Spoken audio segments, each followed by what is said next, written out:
My 73rd birthday arrived with the gray drizzle typical of Seattle in October.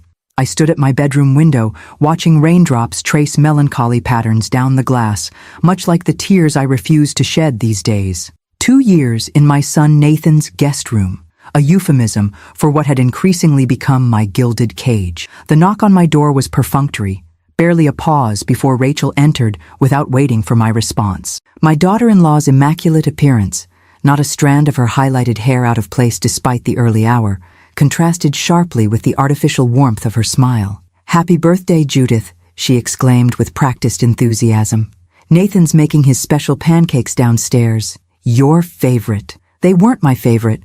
My favorite was French toast with cinnamon, something Nathan would have known if he'd paid attention during the 4 decades I'd prepared it for his birthdays. But correcting Rachel would only trigger that tight, impatient smile she wore whenever I expressed opinions that contradicted her narrative. "How thoughtful," I replied instead, closing the book of poetry I'd been reading. Tennyson, whose meditations on mortality seemed particularly fitting today. "I'll be down shortly." Rachel's gaze swept over me critically. "Do you need help getting dressed? That blue sweater we bought you last Christmas would be nice for birthday photos." The sweater in question was a shapeless, oversized garment more suited to a woman 20 years my senior. Since my fall 2 years ago, a simple misstep on an icy sidewalk that had resulted in a sprained ankle, but no serious injury, Nathan and Rachel had reconstructed me in their minds as increasingly frail and dependent. "I can manage, thank you," I said, keeping my tone mild, despite the irritation bubbling beneath the surface. "I thought I might wear my gray silk blouse." Rachel's smile tightened. "That old thing? It's your birthday, Judith. Let's make an effort." The condescension in her voice, "Let's make an effort," as if I were a child needing guidance, was nothing new. I'd been a professor of English literature for 35 years before retirement, had published 3 well-received books on Victorian poetry, and had traveled to every continent except Antarctica with my late husband Harold. Yet in Rachel's eyes, I was merely an elderly burden with increasingly limited capacity. "The blue sweater it is then," I conceded, having learned to choose my battles in this household. Rachel nodded approvingly before leaving, the subtle scent of her expensive perfume lingering like a statement of superiority. I dressed slowly, not from physical limitation, but from the weight of reflection that birthdays inevitably bring. 73. Not so very old in this modern era of extended lifespans and improved health care. My mind remained sharp as ever, sharper perhaps, as I'd redirected the mental energy once spent on teaching and research toward careful observation of my current circumstances. The woman who stared back from the mirror looked younger than her years, despite the silver hair and laugh lines earned through decades of living fully. I had my mother's strong bone structure and my father's bright, assessing eyes. Only the slight stoop to my shoulders, cultivated rather than natural these past 2 years, suggested the frailty Nathan and Rachel had assigned to me. Downstairs, the kitchen gleamed with the sterile perfection Rachel maintained throughout their showcase home. Nathan stood at the stove flipping pancakes with the focused concentration he brought to infrequent domestic tasks, eager for appreciation of his sacrifice. "Mom, happy birthday!" He set down the spatula to embrace me, his expensive cologne nearly overwhelming. 73, how does it feel?" "Much like 72, I replied with a small smile. Pancakes looked delicious. Rachel busied herself arranging fresh flowers in a vase, clearly purchased for the occasion and for the photos she would inevitably post on social media. "We have a full day planned," she announced. "Brunch here, then that movie you mentioned wanting to see, and dinner at Cristiano's at 6. The schedule was presented as a gift, but felt more like a program designed to check appropriate boxes. Take aging mother to suitable activities, document with photos, fulfill filial obligations with maximum efficiency. "That sounds lovely," I said, accepting a plate of pancakes that Nathan set before me with flourish. Though I was thinking I might visit the garden in the afternoon if the rain lets up. The autumn dahlias are at their peak. Rachel and Nathan exchanged a quick glance, the kind I'd become adept at interpreting during my 2-year residence. Concern mixed with impatience. "The paths will be slippery after the rain, Mom," Nathan said, his tone sliding into the careful patience one might use with a stubborn child. "We wouldn't want another fall. How about we stick to the movie? It's that British historical drama you mentioned." I hadn't mentioned any movie.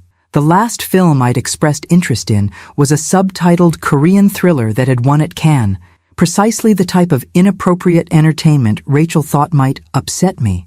"The movie sounds perfect," I acquiesced, cutting into my pancakes. What thoughtful planning. Breakfast proceeded with Nathan dominating the conversation, detailing his recent successes at work and the promotion he was certain to receive next quarter. Rachel interjected with updates about their social calendar and subtle reminders of their generosity in adjusting their lives to accommodate me. "We've had to reschedule our Aspen trip 3 times, she noted while refreshing my coffee. "But we've accepted that flexibility is part of our current reality." Their current reality being my presence in their home, a situation that had begun as a temporary arrangement during my ankle recovery, but had somehow transformed into a permanent status without my explicit consent. After breakfast, Nathan insisted on opening gifts immediately, another departure from family tradition, as Harold and I had always saved presents for evening celebrations. "This is from both of us," Rachel said, handing me a large, professionally wrapped box. Inside was an expensive but startlingly utilitarian emergency alert pendant, the kind advertised on daytime television for elderly people living alone. "It's waterproof, so you can wear it in the shower," Nathan explained enthusiastically. "And it has GPS tracking and fall detection. Top of the line. For when we're not home," Rachel added, "just so we don't worry." I turned the device over in my hands, noting the irony.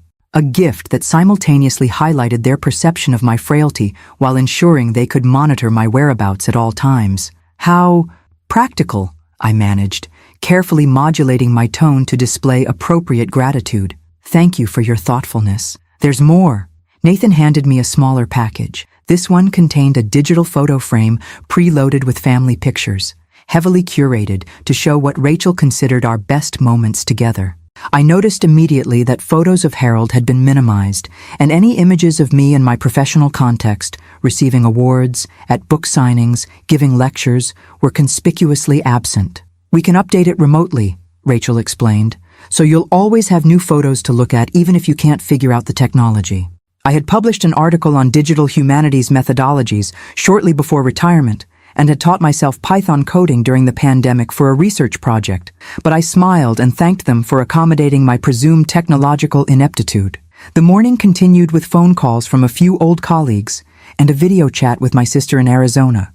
By early afternoon, we were at the theater watching the historical drama, a sanitized, romanticized version of Tudor England that bore little resemblance to the complex historical reality I had taught for decades. Throughout the day, I maintained the persona they expected, appropriately grateful, slightly confused by technology, physically tentative, and intellectually diminished. The role had become second nature over the past 2 years, initially adopted to avoid burdening them during my recovery, then maintained as I began to recognize the disturbing pattern of their behavior and attitudes toward me. The truth was, my ankle had healed completely 18 months ago. My mind remained as sharp as ever, and I had begun to suspect, with increasing certainty, that my son and his wife were not so much concerned for my welfare as they were anticipating my eventual death and the inheritance they assumed would follow. It was just a theory, a painful one I had tried to dismiss, until that evening, when an overheard conversation would confirm my worst suspicions and change everything.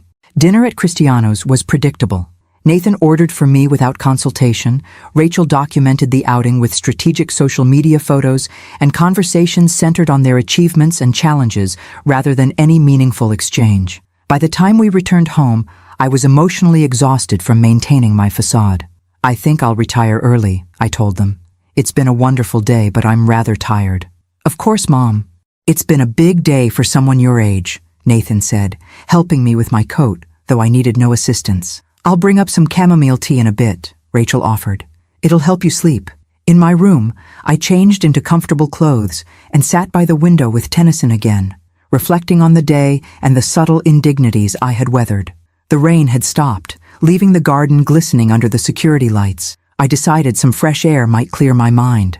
Slipping on a light jacket, I made my way quietly downstairs and out the side door to the garden, a space I had helped design 2 years ago during my convalescence, but was now rarely permitted to enjoy unsupervised. The night air was cool and refreshing after the stifling atmosphere of enforced celebration. I had just settled on a stone bench beside the Japanese maple when I heard voices through the partially open window of Nathan's home office, which overlooked this secluded corner of the garden. "At least we got through another birthday," Rachel's voice, slightly slurred from the wine she'd consumed at dinner. "How many more do you think we're looking at? 2? 3? Hard to say," Nathan replied. "Grandmother Mitchell made it to 82, so that could be another 9 years if Mom has those genes." 9 years! Rachel's tone sharpened with alarm. "That can't be right.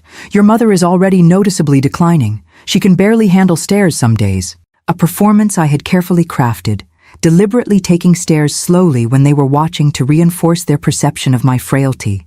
A test to see if they would ever question the narrative or look more deeply at my actual capabilities. "Maybe 5 years then," Nathan conceded. "Her mind is definitely slipping. Did you notice how she barely followed the movie plot today?"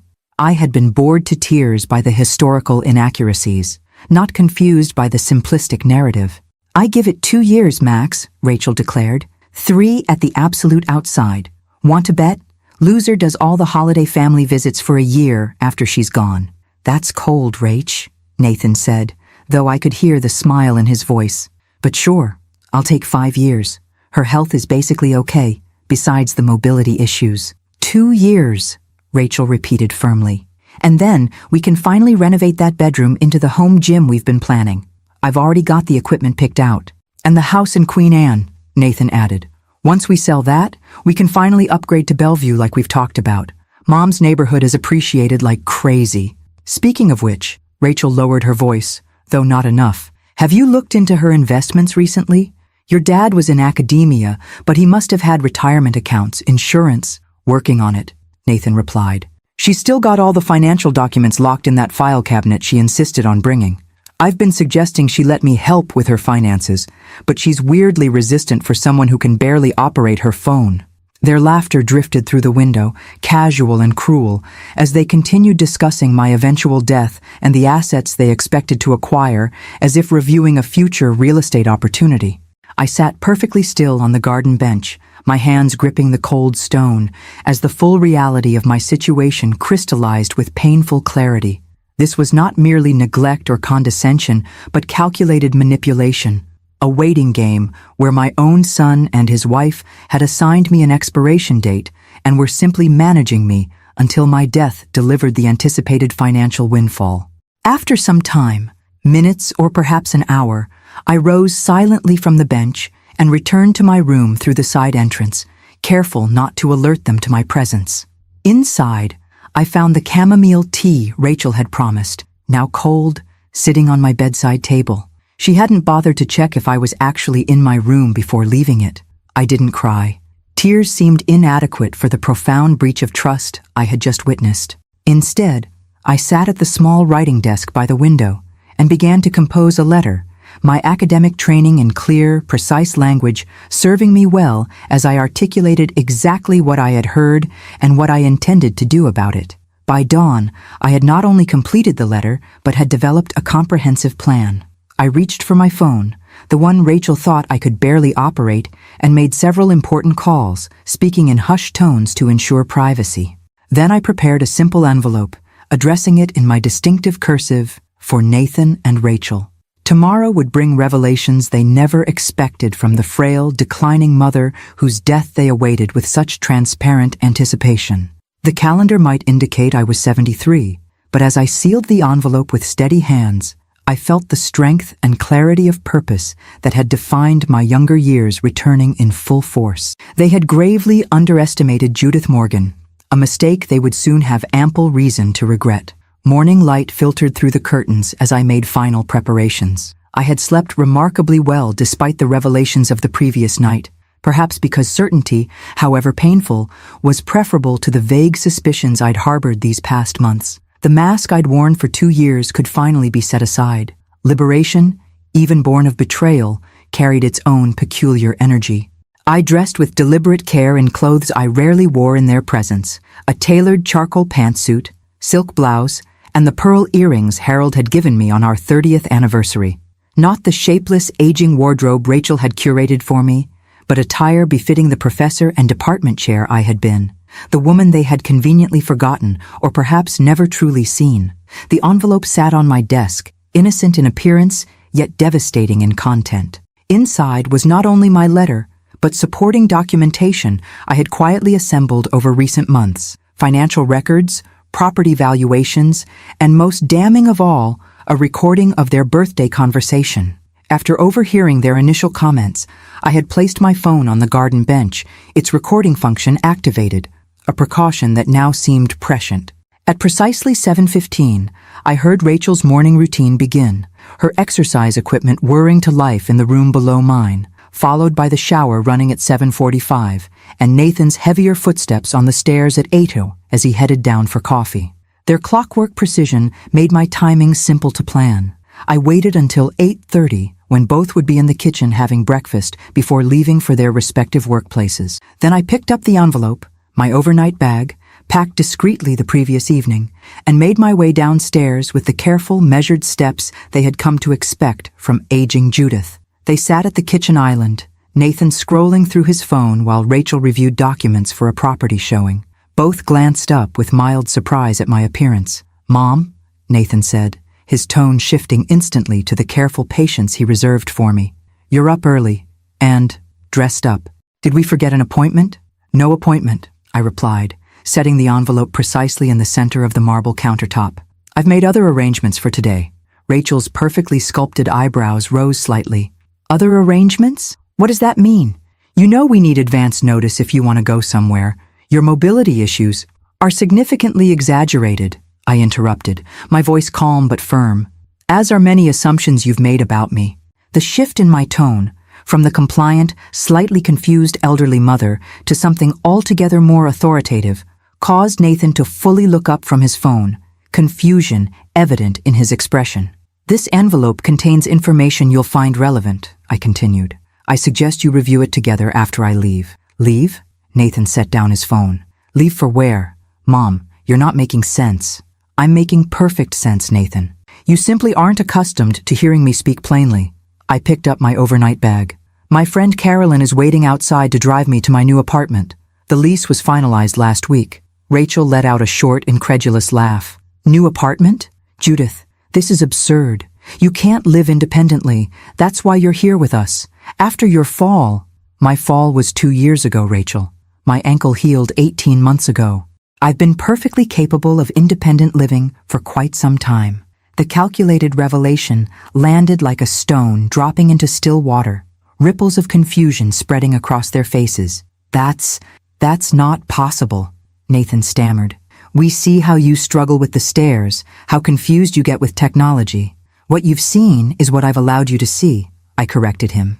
"A performance designed to test whether you would ever question the narrative or look more deeply at my actual capabilities. You failed that test rather spectacularly."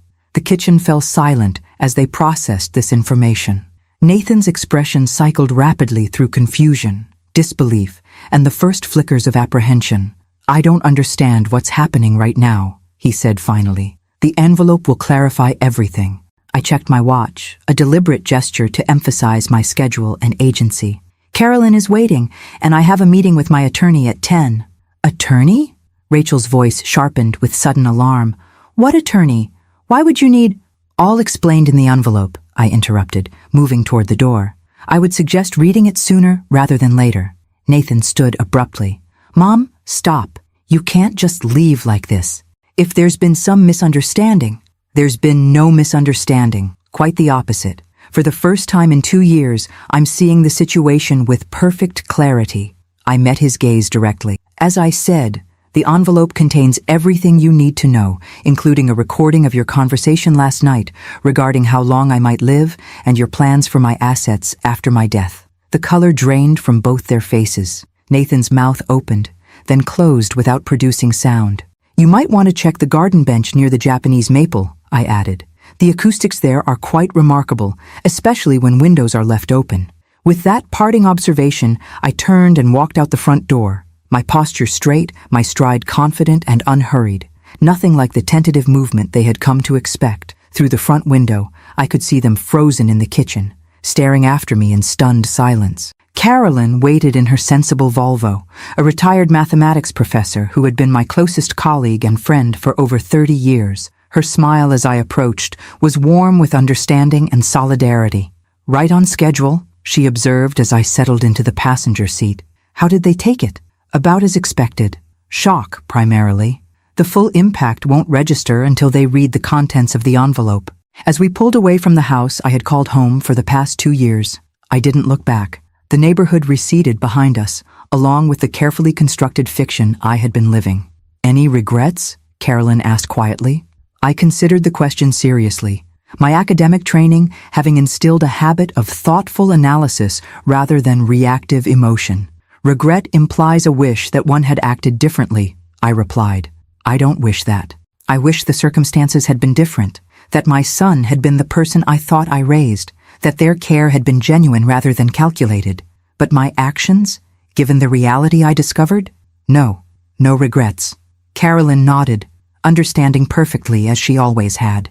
We drove in companionable silence toward Seattle's Queen Anne neighborhood, where my new apartment awaited, a building specifically designed for active seniors, with cultural programs, a library, and proximity to the art museum, where I had recently been invited to lecture on Victorian literature's influence on modern feminist thought. The envelope I'd left behind contained not just evidence of their betrayal, but a comprehensive accounting of my resources and revised plans. They would learn that the house in Queen Anne, the one they'd discussed selling after my death, had already been donated to a housing organization supporting low-income seniors, that my investment portfolio, significantly larger than they had estimated, had been restructured with the bulk directed to educational charities and cultural institutions. Most importantly, they would discover that I had heard and understood exactly how they viewed me, as a depreciating asset with an expiration date rather than a person deserving of genuine care and respect. The letter I'd composed contained no hysterics, no dramatic accusations, just the precise, measured language of a scholar presenting evidence and drawing logical conclusions. The emotional impact would come not from overwrought sentences, but from the stark reality of their own words played back to them, their casual cruelty preserved in digital clarity. As we crossed the bridge toward my new beginning, I touched the pearls at my ears, Harold's gift from a lifetime of genuine partnership and respect. He would have been appalled by Nathan's behavior, but proud of my response. Not revenge, but consequence. Not emotional reaction, but strategic recalibration. "Your new place has that reading nook you wanted," Carolyn mentioned as we neared Queen Anne. "Perfect light for poetry." I smiled, feeling the weight of performance lifting with each mile. Tennyson to start, I think. Then perhaps something more contemporary. I have rather a lot of reading to catch up on. The envelope was behind me now, doing its necessary work. Ahead lay a future I was finally free to shape on my own terms. All 73 years of hard-won wisdom and independence fully reclaimed. My new apartment exceeded expectations. Situated on the 8th floor of Parkview Residences, it offered sweeping views of the Seattle skyline and Elliott Bay beyond. The space was modest, but thoughtfully designed. Open-concept living and dining areas, a compact but well-appointed kitchen, and most importantly, floor-to-ceiling bookshelves along one wall, already populated with the collection Carolyn had helped me secretly move over the past month. "The remainder of your books will arrive this afternoon," she explained, setting my overnight bag in the bedroom. "Martin and Edward are handling the delivery." Martin and Edward, fellow retired professors who had rallied to my aid with remarkable efficiency when I'd explained my situation. The academic community I'd been part of for decades had mobilized around me with a loyalty Nathan and Rachel had never understood or valued. "Perfect," I replied, running my fingers along the spines of volumes already arranged by subject and author. My system, not the decorative color coding Rachel had once suggested when she'd dismissed my library as clutter in need of organizing. After Carolyn departed, promising to return for dinner, I spent a quiet hour arranging my personal items and familiarizing myself with my new space. The apartment had been furnished over the past 3 weeks through discreet shopping trips and online orders delivered to Carolyn's address, a necessary subterfuge while I still lived under Nathan and Rachel's watchful eyes. At precisely 10 a.m., my attorney Patricia Winters arrived. A formidable woman in her 60s with silver hair cut in a precise bob, She had been recommended by Harold's estate attorney when I'd first begun to suspect the need for legal protection. Everything's in order, she confirmed, reviewing the documents I'd prepared. The Queen Anne House transfer to Senior Housing Alliance is complete. The updated will has been properly executed and filed, and your financial accounts are now secured with new passwords and security protocols. And the recording? I asked. Legally obtained in a single-party consent state, she assured me. You were present in the conversation, even if they were unaware of your presence. The recording is admissible should it ever be needed in legal proceedings. I nodded, satisfied with her thoroughness. Do you anticipate legal challenges? Patricia considered this with professional detachment. Possible but unlikely to succeed. Your mental competence is well documented through recent medical evaluations and your continued scholarly activities. The asset transfers were completed properly, with appropriate consideration and documentation. Most importantly, you haven't disinherited Nathan completely, which often triggers the most aggressive challenges. This had been a deliberate decision on my part. The revised will left Nathan a modest but not insignificant inheritance, approximately 10% of my estate, with the remainder divided among educational charities, cultural institutions, and a scholarship fund for female literature students focusing on Victorian studies. Not vindictive erasure, but proportional consequence. They should have received and reviewed the envelope by now, I noted, checking my watch. As if summoned by this observation, my phone began to ring. Nathan's name flashed on the screen. Right on schedule, Patricia remarked. Would you like me to step out? Not necessary, I replied, letting the call go to voicemail. I don't intend to speak with him until he's had at least 24 hours to process the information. The phone immediately rang again, and again. Text notifications began appearing in a rapid succession. Mom, please call me immediately. This is all a misunderstanding. You've completely overreacted to a private conversation. We need to talk now. I silenced the device and set it aside. They've clearly reviewed the contents. Patricia nodded. The initial response is typically denial and minimization. Expect escalation throughout the day as the full implications sink in. By early afternoon, my prediction proved accurate. Nathan had progressed from calls and texts to emails, increasingly lengthy attempts to reframe their conversation as dark humor and stress relief rather than genuine sentiment. Rachel had joined with separate messages suggesting I had misinterpreted their discussion due to cognitive confusion and age-related paranoia. They're still attempting to use my presumed mental decline as a defense, I observed to Carolyn when she returned with lunch. Despite clear evidence to the contrary, gaslighting is often the first refuge of those caught in indefensible behavior, she replied, unpacking containers of Thai food, my favorite, which Nathan and Rachel had consistently forgotten during family meals, especially when they've invested so heavily in a particular narrative about you. By late afternoon, the tone of Nathan's messages shifted from denial to anger.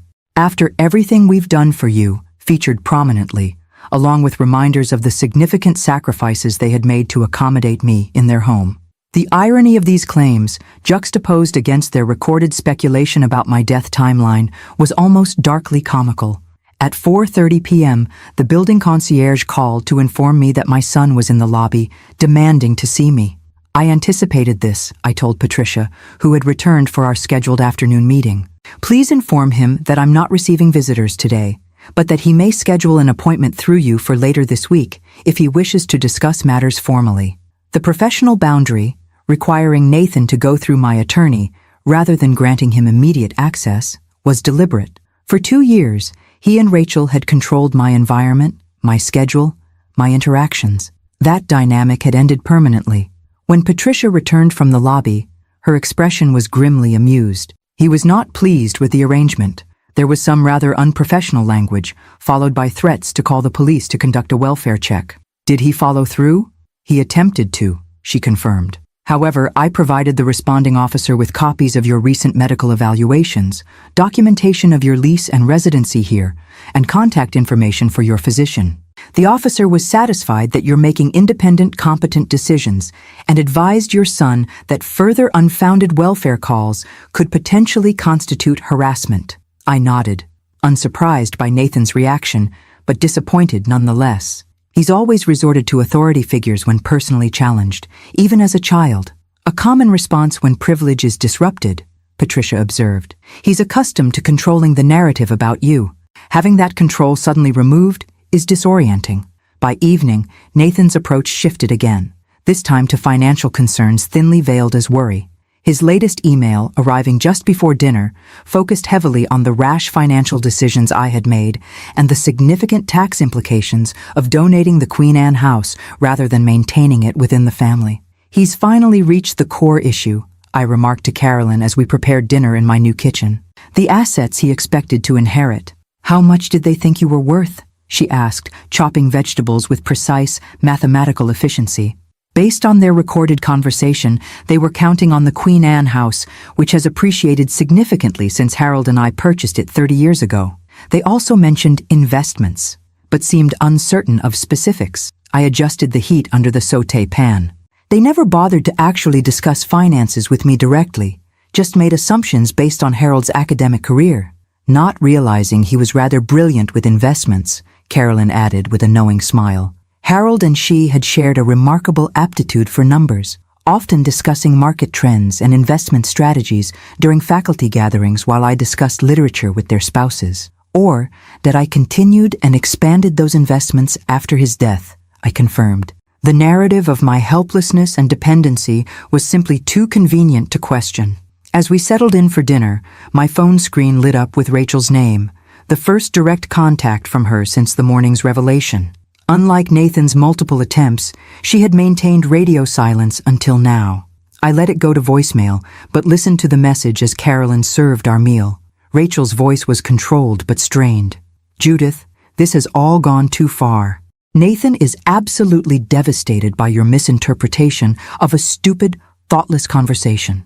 We made a mistake, but your reaction is completely disproportionate. Walking out, changing your will, donating the house, these are serious decisions that affect everyone's future.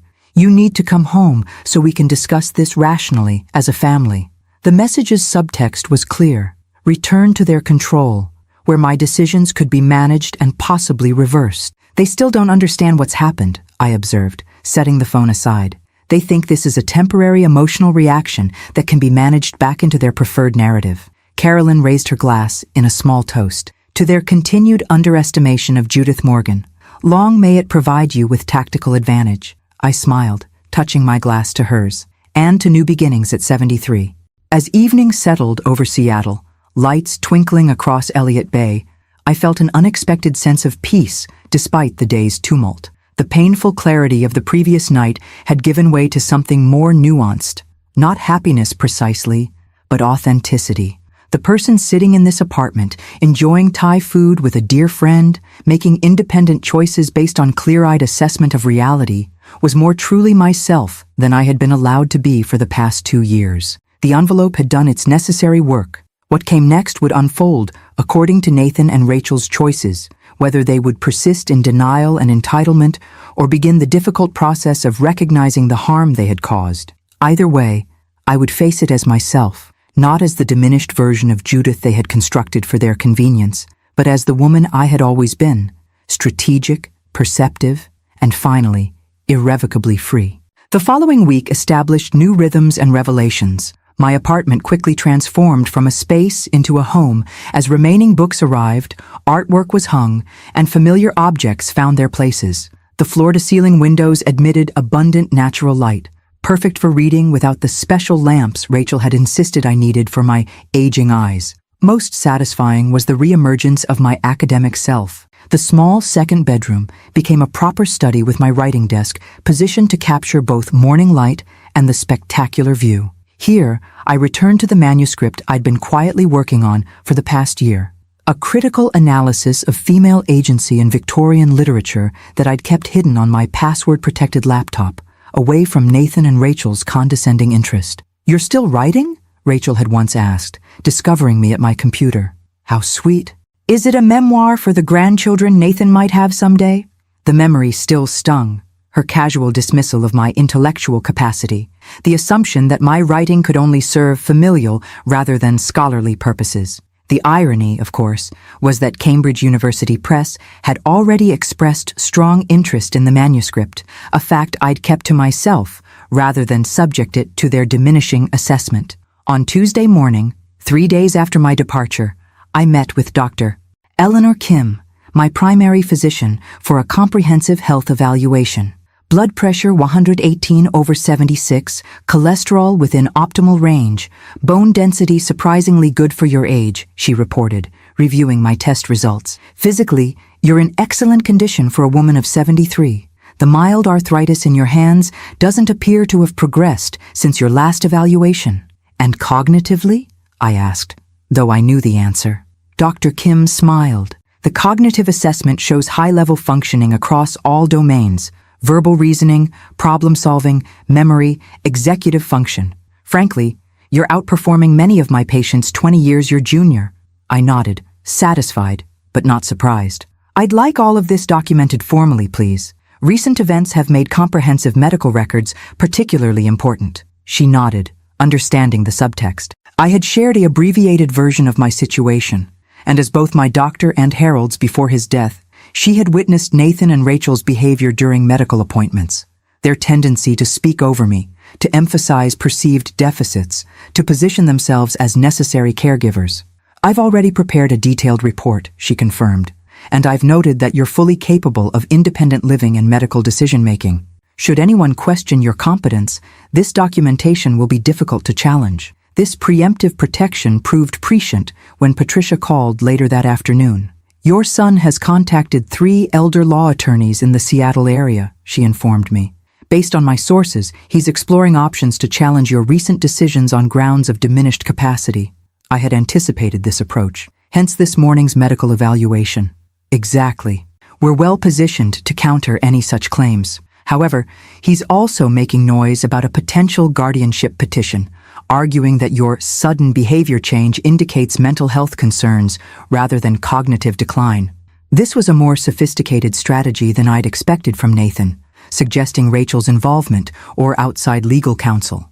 The psychological assessment I completed last month should address those concerns, I noted, referring to an evaluation I'd quietly arranged through a colleague in the psychology department. It does, Patricia confirmed. Between the medical and psychological documentation, plus your continued professional activities and obvious functional independence, any guardianship petition would face significant hurdles. Still, we should prepare for potential legal maneuvering. After our call, I sat by the window, watching ferries cross Elliott Bay as I considered Nathan's escalating response. His progression from denial to anger to attempted control followed a predictable pattern, one I had observed in certain academic colleagues when their long-held theories were conclusively disproven. The greater the investment in a particular narrative, the more vigorous the resistance to its dismantling. My phone chimed with a text from an unfamiliar number. Mrs. Morgan, this is Rachel's mother, Diane. We need to talk about Nathan and what you're doing to him. Please call me. I deleted the message without response. Rachel's parents had always treated me with polite disinterest at family gatherings, clearly viewing me as an aging obligation rather than a person of substance. Their sudden concern now that financial implications had emerged was transparently self-serving. Wednesday brought my first formal scholarly engagement since reclaiming my independence, a guest lecture at the Seattle Art Museum on Victorian visual aesthetics and their literary parallels. Standing before an engaged audience of 60 people discussing complex theoretical concepts without simplification or apology, I felt dimensions of myself reawakening after long dormancy. Professor Morgan, your analysis of gendered symbolism in pre-Raphaelite painting and its echoes in Eliot's prose is fascinating, commented the museum's education director during the Q&A. Would you consider a series of lectures this fall? Our members have been requesting more literary context for our upcoming British art exhibition.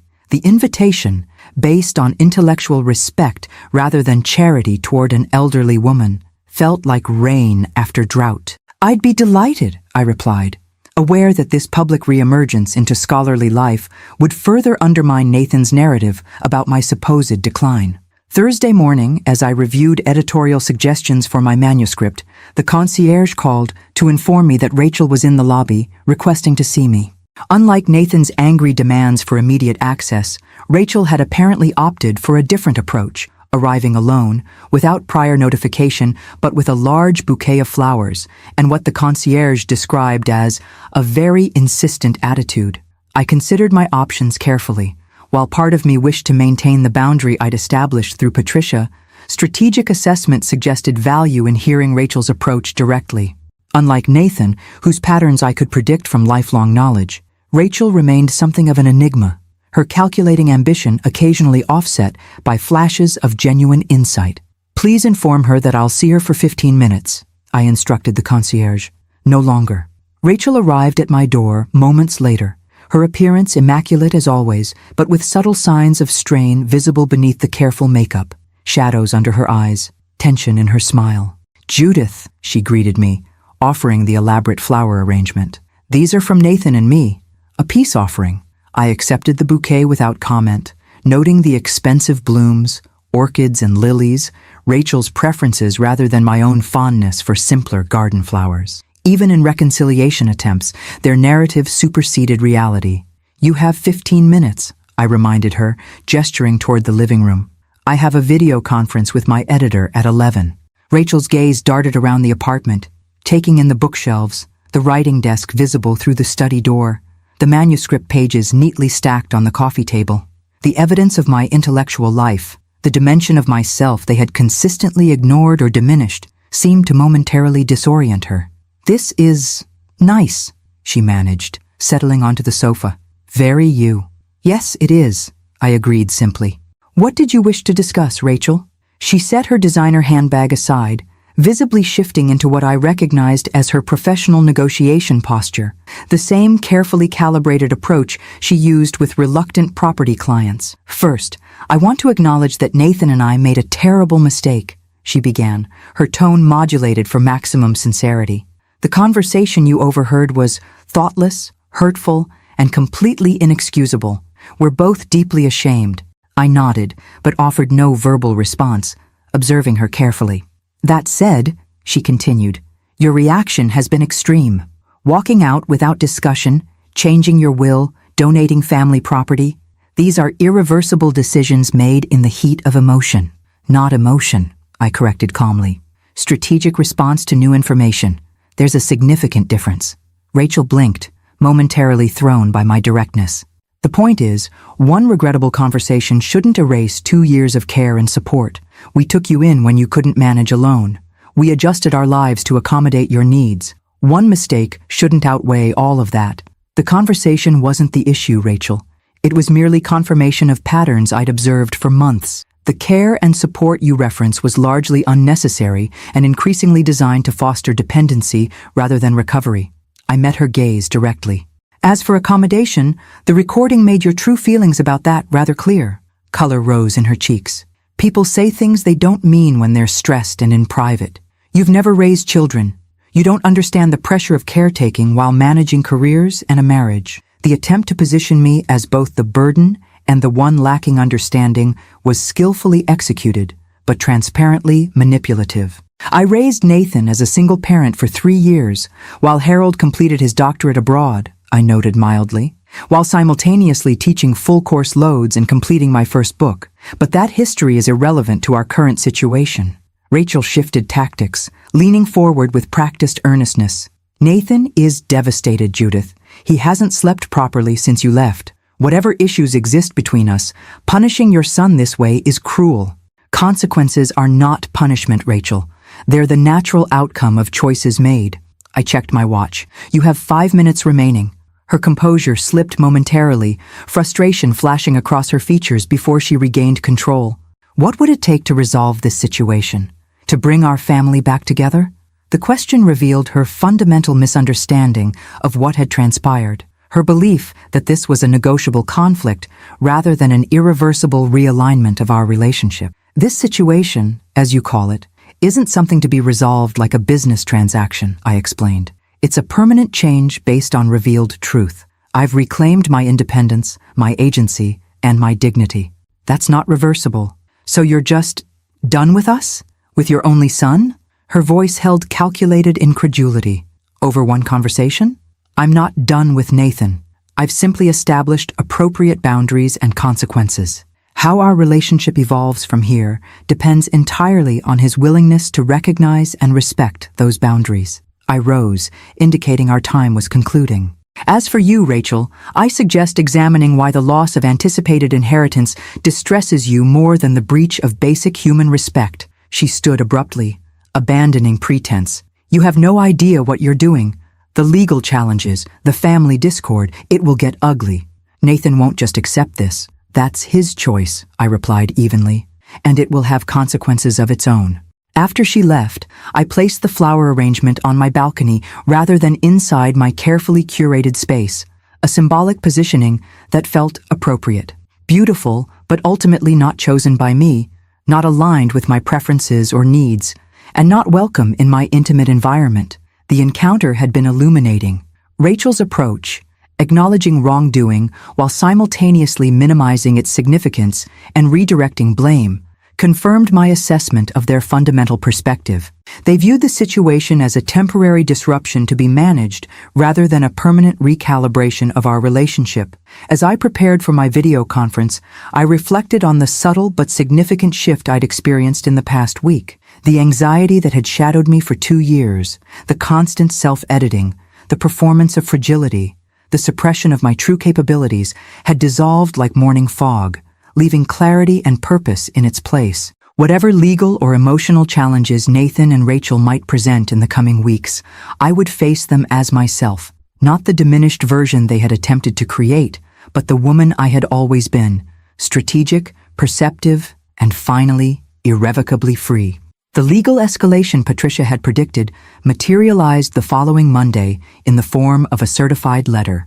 Nathan had filed a petition for temporary guardianship, citing sudden and dramatic behavioral changes concerning financial decisions and possible undue influence from third parties. The document requested an emergency hearing to place my financial and medical decisions under court supervision, pending a complete evaluation of my capacity.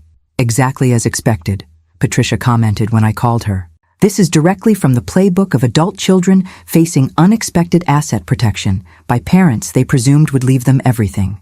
And our response? I asked, reviewing the petition with academic detachment rather than emotional reaction. The claims were so disconnected from reality as to be almost fascinating from an analytical perspective. Already in motion, I've submitted our comprehensive medical and psychological evaluations to the court, along with documentation of your continued professional activities and independent functioning. Her tone held professional confidence. I've also requested that the judge review the recording and your detailed financial records showing the systematic, thoughtful nature of your decisions over the past several months. The hearing was scheduled for Thursday morning, a remarkably quick timeline that reflected either Nathan's legal connections or the court's genuine concern based on his characterization of the situation. Regardless, I felt prepared rather than anxious. 2 years of strategic patience had positioned me perfectly for this confrontation. Tuesday brought an unexpected visit from Catherine Davis, Nathan's mother-in-law. Unlike Rachel's text, which I had ignored, Catherine's approach was more direct. She simply appeared at Parkview Residences and requested to see me. The concierge, following my established protocol, called for permission before allowing her up. I'm curious what she wants, I told the concierge. Please send her up. Catherine arrived at my door, impeccably dressed in the understated luxury that characterized her social class, cashmere, subtle jewelry, and the confident bearing of someone accustomed to deference. At 65, she was younger than me, but had always carried herself with the authority of someone who viewed me as occupying a lower social stratum. Judith, she greeted me with practiced cordiality. Thank you for seeing me. May I come in? I gestured her inside, noting her appraising glance around my apartment, taking inventory, calculating value, assessing status markers with the practiced eye of someone for whom such measurements were second nature. Tea?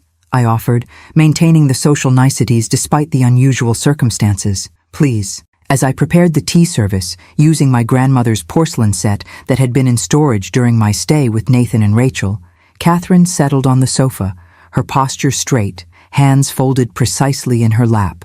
I'll be direct, she began once I had served the tea. This situation with Nathan and Rachel has escalated beyond reason. The legal proceedings, the family discord, it's unseemly and unnecessary. I agree that legal proceedings are regrettable, I replied, sipping my tea calmly. Nathan's decision to file a guardianship petition was both extreme and unwarranted. Catherine's expression tightened slightly.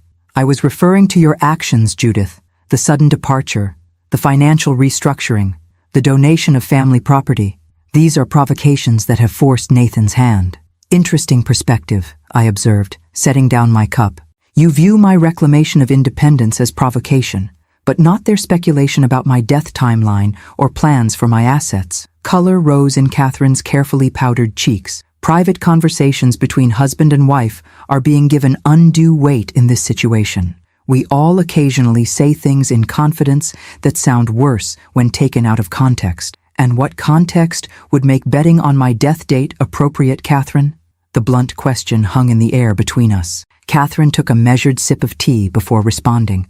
Rachel assures me it was dark humor during a stressful time. Caring for an aging parent is challenging, something you wouldn't understand, as your own parents passed when you were younger. The attempt to minimize their behavior while simultaneously suggesting my lack of understanding was remarkably similar to Rachel's approach, revealing where my daughter-in-law had learned her particular style of manipulation. I understand more than you might imagine, I replied, including the distinction between genuine caregiving and the performance of it for anticipated financial gain. Catherine's lips pressed into a thin line. That's an ugly accusation, Judith. Not an accusation, an observation supported by recorded evidence. Recordings obtained through dubious means, she countered. Eavesdropping on private conversations hardly reflects well on your methods. I was sitting in my own garden when they discussed my death timeline with the window open, I clarified. But the method of discovery is secondary to what was revealed. Catherine set down her teacup with a slight clink, the first crack in her perfect composure. What exactly do you hope to achieve with all this, Judith? Nathan is your only child. This legal battle, this public airing of private matters, what possible good can come from destroying your family relationships? The question revealed her fundamental misunderstanding of my motivations, her assumption that this was either vindictive punishment or strategic leverage, rather than the necessary recalibration of a profoundly unbalanced relationship. I'm not destroying relationships, Catherine. I'm establishing the only kind worth having, those based on mutual respect rather than exploitation. I met her gaze directly. As for what I hope to achieve, it's quite simple: to live my remaining years with dignity, agency, and authenticity. If Nathan wishes to be part of that life, he'll need to relate to me as I actually am, not as the convenient fiction he and Rachel constructed. At the cost of your family legacy? The Queen Anne house was meant for Nathan. Everyone understood that. The house was mine to direct as I saw fit, I corrected. And supporting affordable housing for seniors represents a legacy I value more than perpetuating wealth within a family that already has substantial resources. Catherine's expression hardened. This isn't just about the house, though, is it? It's about control, about punishing Nathan for perceived slights. Not punishment, consequence. I rose, signaling the end of our conversation. If you truly wish to help your daughter and son-in-law, I suggest encouraging them to withdraw the guardianship petition and acknowledge the reality of the situation. Continuing this legal battle will only result in further public disclosure of behavior they'd likely prefer to keep private. Catherine stood, gathering her designer handbag with dignified irritation. Nathan was right. You've changed, Judith. This calculated coldness isn't the person he described. On the contrary, I replied, walking her to the door. This is precisely who I've always been, a woman of clarity, principle, and strategic thinking. The difference is that I'm no longer performing the role of declining dependency that made everyone more comfortable.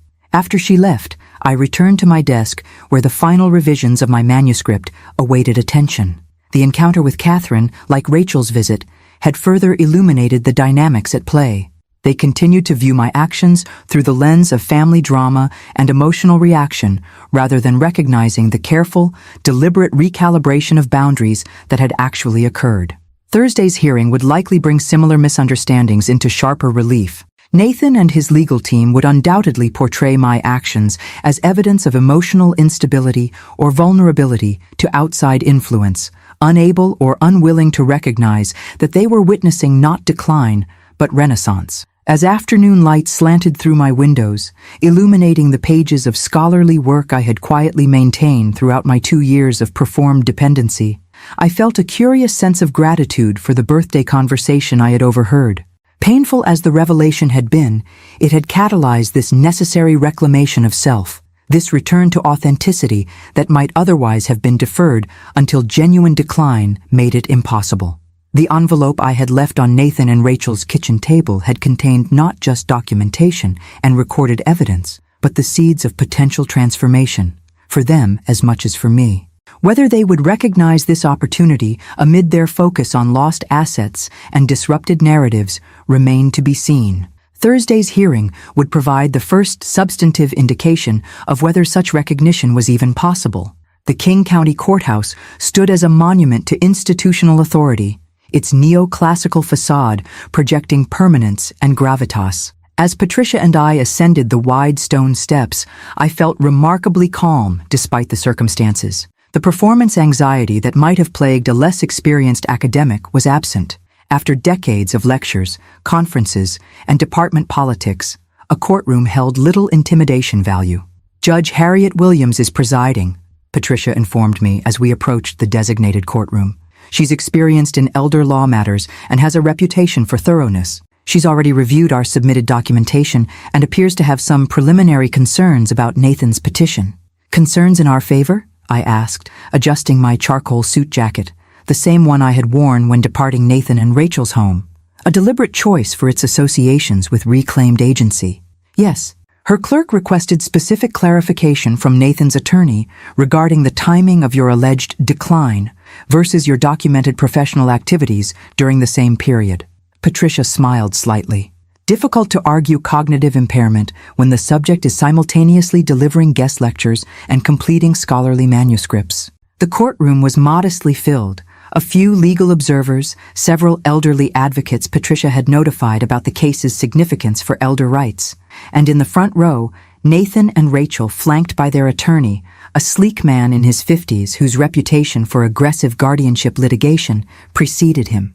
Nathan's expression upon seeing me was revealing, a flash of genuine shock quickly masked by concern. The disconnect between the carefully coiffed, professionally dressed, clearly competent woman entering the courtroom and the narrative of cognitive decline he had constructed was momentarily visible on his face. Rachel, more composed, leaned to whisper something to their attorney, her eyes never leaving me as she assessed and recalculated. Always the strategist, always adjusting her approach based on new information, a quality I might have admired in different circumstances. We took our seats at the respondents' table, Patricia efficiently arranging her materials while I maintained calm, upright posture. Neither the excessive rigidity that might suggest tension nor the slight stoop I had cultivated during my time in their home. Judge Williams entered, a woman in her 60s with silver hair cut in a practical bob and reading glasses perched on her nose. After the formal opening of proceedings, she looked directly at Nathan's attorney. Mr. Donovan, I've reviewed the petition and supporting documentation. Before we proceed, I'd like clarification on several points. Her tone was neutral, but precise. Your client alleges a sudden and dramatic behavioral change in his mother, yet the timeline provided conflicts with documented activities during the same period. Can you address this discrepancy? Donovan rose smoothly.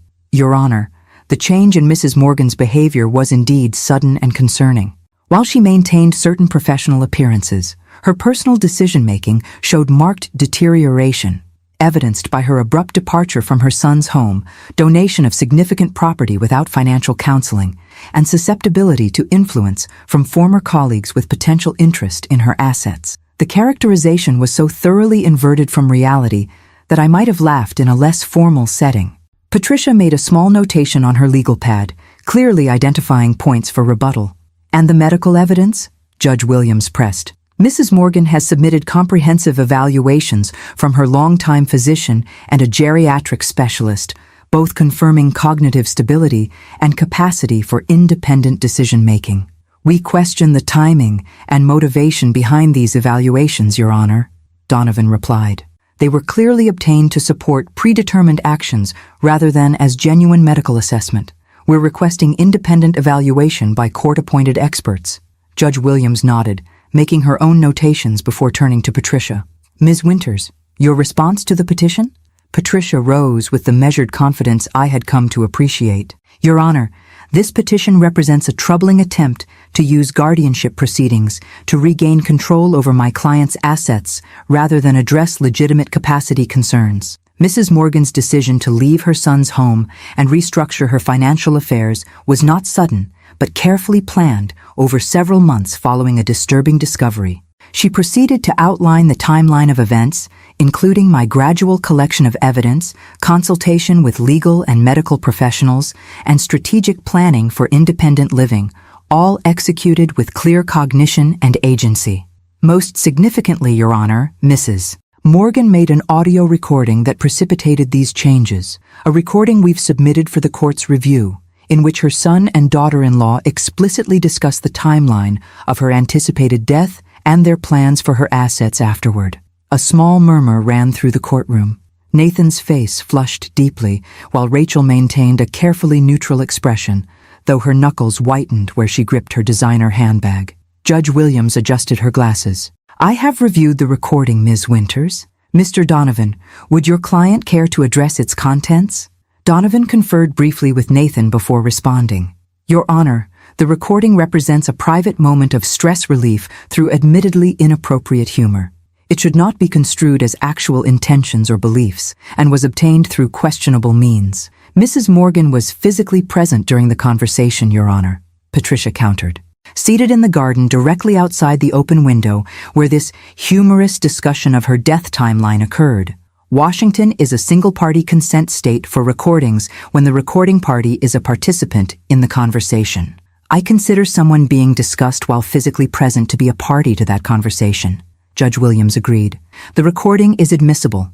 More importantly, it provides context for Mrs. Morgan's subsequent actions that directly contradicts the narrative of cognitive decline or undue influence. She turned her attention directly to me for the first time. Mrs. Morgan, I'd like to hear from you directly. Could you explain your decision-making process following the conversation you overheard? I rose, meeting her gaze with professional composure.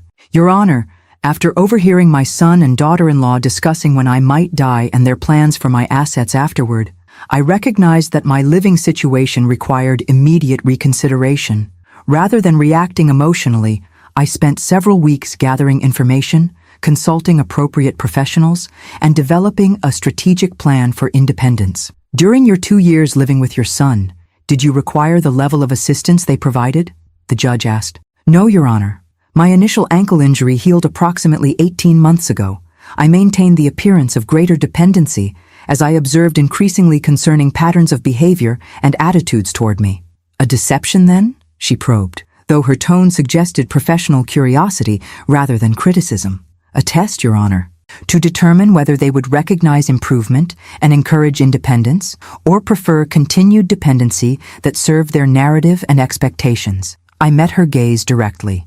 They consistently chose the latter, interpreting any demonstration of capability as confusion or stubbornness rather than agency.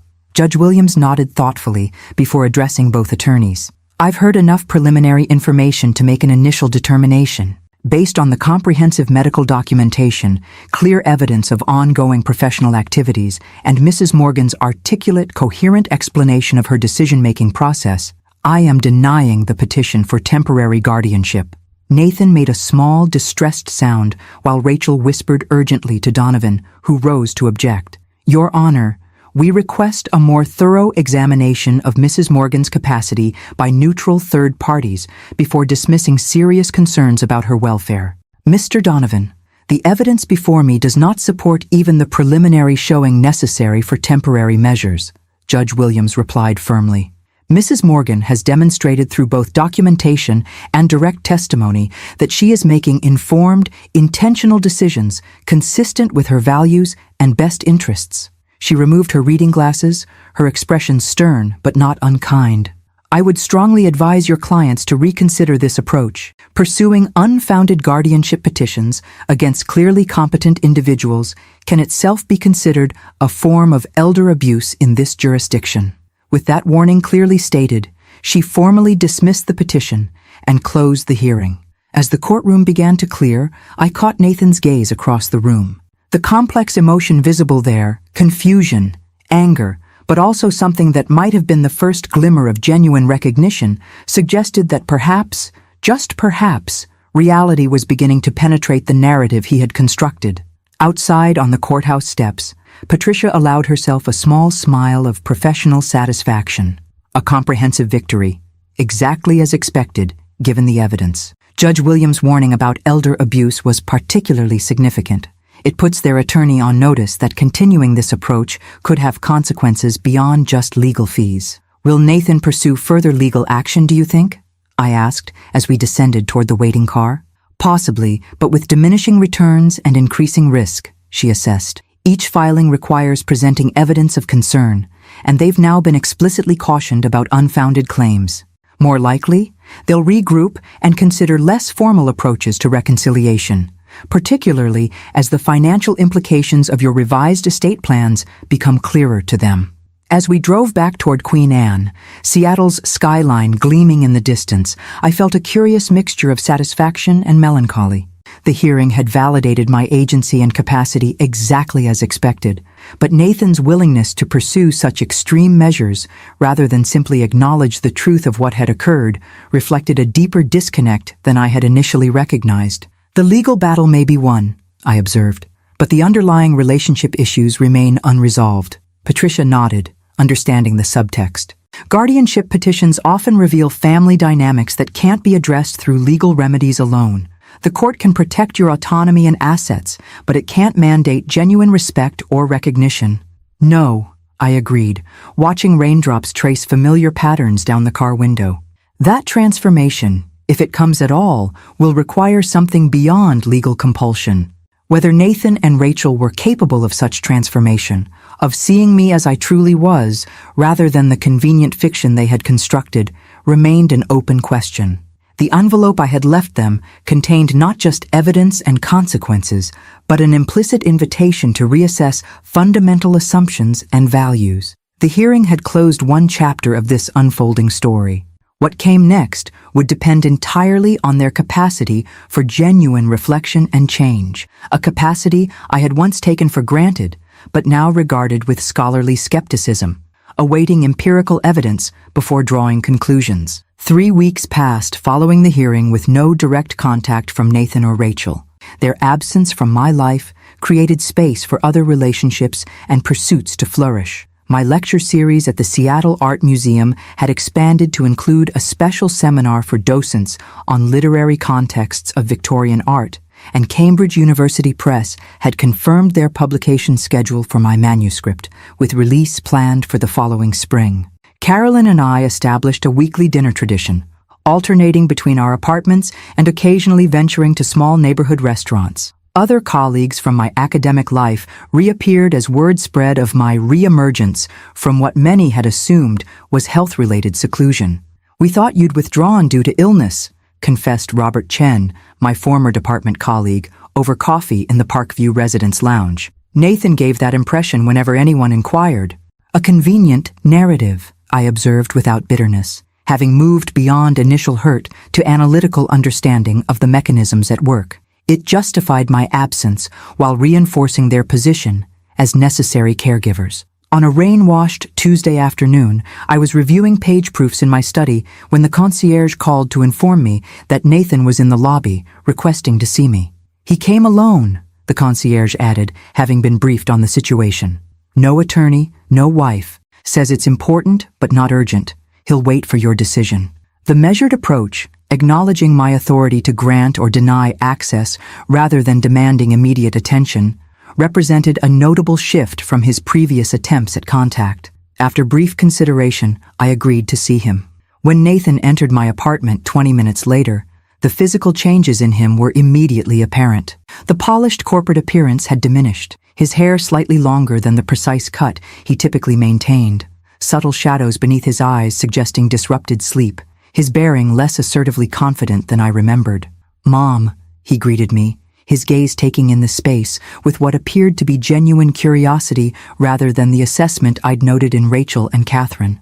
"Thank you for seeing me." "Would you like tea?" I offered, maintaining the civility that had always characterized our pre-conflict relationship. He nodded, following me to the kitchen area where I prepared the service with practiced efficiency. No hesitation, no fumbling, none of the performative difficulty I had demonstrated in their home. "Your apartment is beautiful," he commented as we settled in the living area. "The view is spectacular." "Yes," I agreed simply. "It suits me well." Nathan cradled his teacup, seeming uncertain how to proceed despite clearly having planned this visit. The hesitation itself was revealing. My son had always moved through conversations with confident authority, particularly when addressing me. "I've been doing a lot of thinking since the hearing," he finally began. "About what happened, about why it happened." I nodded, allowing him space to continue without interruption. "At first I was just angry. Convinced you were being manipulated by your friends or having some kind of episode." He set down his cup with careful precision. "Rachel and I consulted 3 different attorneys about challenging the court's decision, about finding ways to reverse the house donation, about psychological evaluations that might support our narrative. The frank admission of these attempts, now stated as misguided rather than justified, suggested a shift in perspective I hadn't necessarily expected." "What changed?" I asked, genuinely curious about the catalyst for this apparent reassessment. Nathan's gaze shifted to the rain-streaked windows before returning to meet mine directly. "I found your journals, the ones you kept during your 2 years with us." My breath caught slightly. The journals, small, leather-bound volumes I had maintained throughout my stay in their home, recording observations, experiences, and strategic planning, had been deliberately left in the guest room dresser when I departed. Not forgotten, but placed where they might eventually be discovered. "You left them for me to find, didn't you?" he asked, though his tone suggested he already knew the answer. "Yes," I acknowledged, though I wasn't certain you ever would. "It took me 3 weeks to even enter your room after you left," he admitted. "Rachel wanted to convert it immediately to the home gym she'd been planning, but I couldn't. It felt wrong somehow." He ran a hand through his slightly disheveled hair, a gesture so reminiscent of Harold that it momentarily caught at my heart despite everything that had transpired. "The journals were illuminating," he continued. "Your documentation of our behavior patterns, your strategic decisions to test our perceptions, your observations about how we systematically ignored evidence of your capabilities." His voice tightened slightly. "Your precise recording of every dismissive comment, every time we spoke over you, every instance where we treated you as an obligation rather than a person. The journals had indeed been meticulous, both in scholarly documentation and in emotional honesty about the impact of their behavior. I had recorded not just actions, but their effects, the gradual erosion of confidence, the self-doubt that occasionally penetrated despite intellectual understanding of the dynamics at work, the loneliness of being physically present but fundamentally unseen. The worst part was recognizing myself in your descriptions," Nathan continued. "Not some distorted version I could dismiss as misunderstanding or exaggeration, but an accurate reflection of who I've become." He met my gaze directly. "A person my father would have been ashamed of." The invocation of Harold, whose principled approach to relationships had always emphasized respect and genuine seeing of others, carried particular weight. Nathan had idolized his father, despite sometimes chafing against his old-fashioned values regarding status and material success. "Your father wasn't perfect," I noted carefully, "but he did believe that how we treat people when there's nothing to gain reveals our true character." Nathan nodded, a flash of pain crossing his features. "The conversation you overheard on your birthday, the one about betting on when you die, it wasn't an isolated incident, was it?" "No," I confirmed gently. "It was simply the most explicit expression of attitudes and assumptions that had been building for some time. That's what I've been struggling with these past weeks," he admitted. "Not just the specific conversation, which was inexcusable on its own, but recognizing the pattern it represented, the person I had become, without even realizing the transformation." His insight, connecting the recorded conversation to broader patterns rather than dismissing it as an isolated lapse, suggested a depth of reflection I hadn't necessarily anticipated. Whether this represented genuine awakening or strategic adaptation to changed circumstances remained unclear, but the articulation itself indicated movement beyond the initial reactive denial. "Where is Rachel in all this reflection?" I asked, noting her absence both physically and in his narrative. Nathan's expression tightened slightly. "We're taking some space from each other." She wanted to continue pursuing legal challenges despite the court's warning. When I suggested we needed to reassess our approach, our whole perspective really, it created significant tension. "I imagine it would," I observed neutrally. "She doesn't understand why I can't just move past this," as she puts it. "Why I'm suddenly questioning everything about our relationship and values." He set his cup down with careful precision.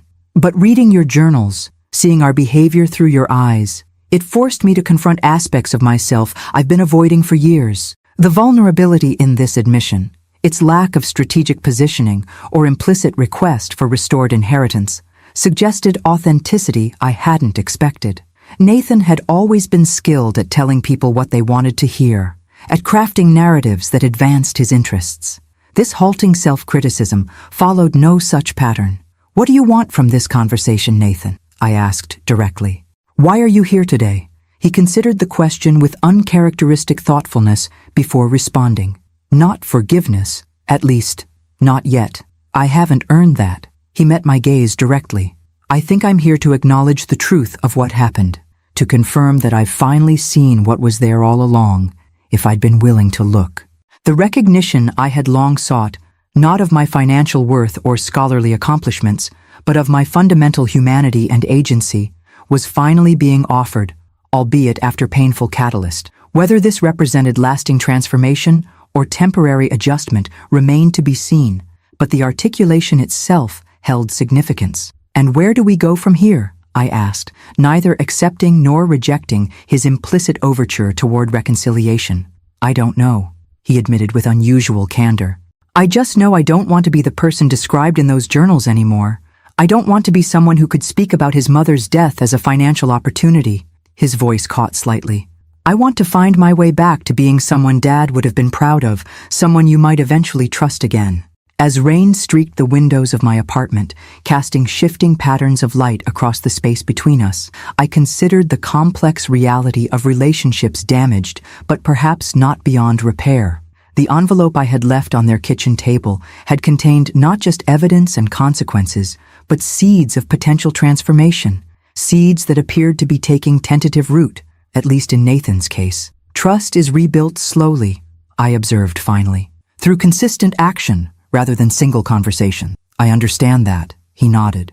"I'm not asking for immediate reconciliation or pretending one conversation erases everything that happened. Just a chance to demonstrate change over time." The request, modest, specific, acknowledging the work required rather than demanding immediate restoration, suggested genuine recognition of the damage done and the path toward potential healing. "That seems reasonable," I agreed carefully, "though what that looks like in practice will need thoughtful consideration." As Nathan prepared to leave an hour later, our conversation having covered practical matters of continuing professional help and specific behaviors he was working to address, he paused at the door with uncharacteristic hesitation. "Your lecture at the Art Museum next week, the one on female agency in pre-Raphaelite art and literature, would it be appropriate for me to attend? To see this part of your life I've ignored for so long?" The request, its acknowledgement of past dismissal, its tentative step toward seeing me as I actually was, rather than the convenient fiction he had constructed, carried significance beyond the simple question itself. "The lecture begins at 7, I replied. "If you'd like to attend, I'll add your name to the guest list." It was a small beginning, neither full reconciliation nor permanent estrangement, but a careful step toward potential rebuilding based on truth rather than convenient fiction. Whether it would lead to genuine transformation or simply more sophisticated adaptation remained uncertain.